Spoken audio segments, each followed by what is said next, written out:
그러면 어떤 전조 증상이 있을 수는 없나요? 공황장애라는 것이? 전조 증상을 느낍니다. 실제로 이제 그런 증상을 느끼면서 공황장애가 올 거 아닌가라고 하는 불안감과 우울증, 그게 오래 반복되면서 우울증, 이 두 증세도 공황장애의 한 증상입니다. 오늘은 공황장애에 대해 이야기를 나눠볼 텐데, 공황장애라는 거는 정말 차원이 다른 증세다 이렇게들 얘기를 많이 하시는데, 공황장애라는 게 정확히 어떤 건가요?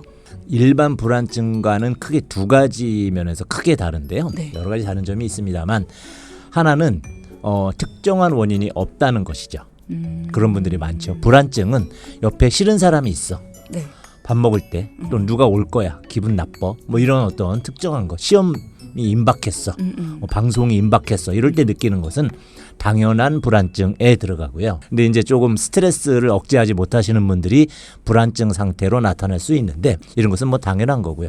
조금 심해서 병적 불안증이 되면 이제 굉장히 심한 불안증을 호소하시지만 스스로 어떤 원인 때문에 내가 불안한지 알고 계십니다. 그런데 공황장애는 원인이 없어요.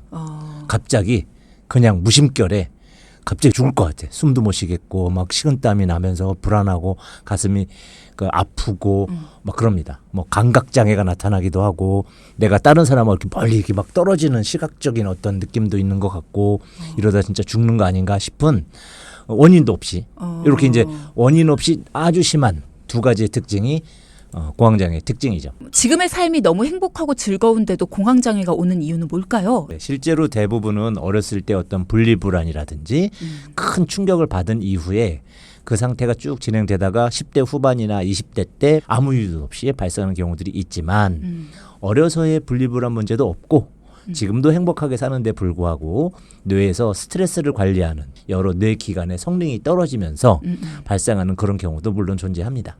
그러면 어떤 전조 증상이 있을 수는 없나요? 공황장애라는 것이?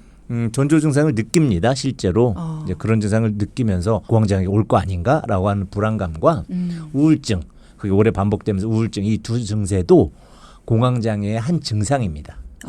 그런 것처럼 공황장애가 올 것 같은 불안감을 항시 가지고 계시고요. 네. 이제 그런 것들 때문에 또 힘들어하시고 평상시에도 과긴장 상태로 계시고 하면서 이제 호흡장애가 오기 시작하고, 기본적으로 빈맥, 맥박이 빨라집니다.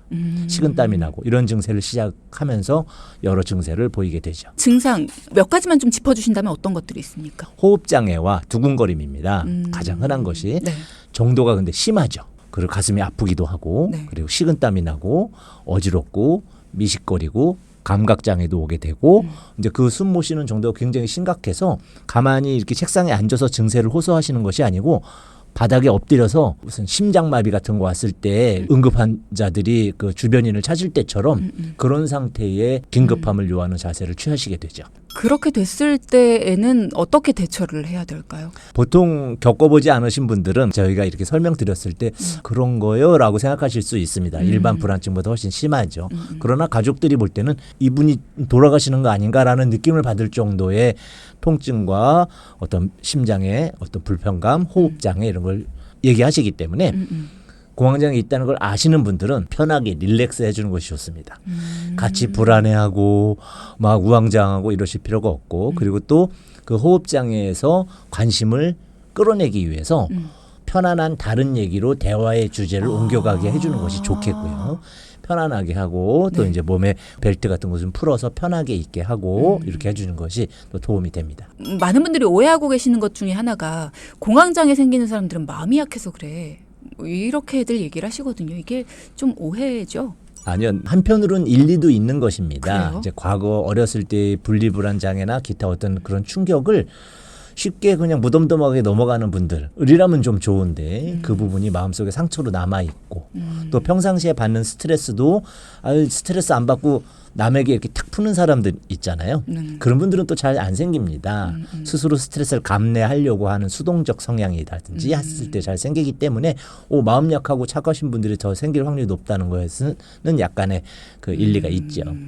공황장애가 있다라는 사실을 주변에 밝히는 것이 증상 완화에 도움이 될까요? 많이 도움됩니다. 특히 이제 그 공황장애 환자를 어떻게 대할 줄 아는 분들이라면 더욱더 도움이 되겠죠. 그래서 우리가 하물며 언쟁을 하더라도 공황장애가 있어라고 하면 언쟁을 피하게 되죠. 스트레스를 줄 필요는 없으니까. 그런 식으로 시시비비를 가리는 어떤 것들도 뇌에는 스트레스 요소로 작용할 수 있기 때문에 그 시시비비는 전부 사람과 사람 간의 문제잖아요. 그렇죠. 그렇기 때문에 주변 사람에게 알리는 것이 중요하겠고 특히 가족이 잘 알고서 릴렉스 시켜주고 대응을 해준다면 큰 도움이 됩니다. 공황장애가 있는 분들은 어떻게 대하는 게 현명합니까? 주로 공황장애가 나타날 때 혼자 있을 때 나타나는 경우들이 의외로 많고 네.